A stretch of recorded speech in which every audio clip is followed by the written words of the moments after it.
मजीद अच्छी वीडियोस के लिए हमारे चैनल को सब्सक्राइब कीजिए।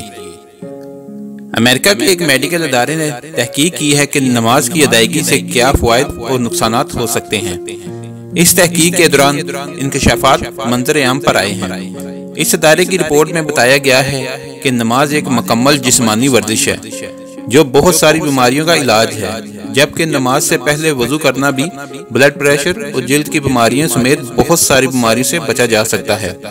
इस तहकीकाती रिपोर्ट में नमाज के दौरान सजदे के हवाले से भी खास तौर पर बताया गया है कि सजदा एक मुकम्मल वर्जिश है और दिन में बार बार सजदा करने से कमर की दर्द न सिर्फ रोकी जा सकती है बल्कि जो इस तकलीफ में मुब्तला हैं वो सजदे को वर्जिश के तौर पर इस्तेमाल कर सकते हैं। अगर आपको हमारी वीडियो अच्छी लगी है तो इसको लाइक और शेयर करें और कमेंट्स में अपनी राय का इज़हार जरूर कीजिए। शुक्रिया।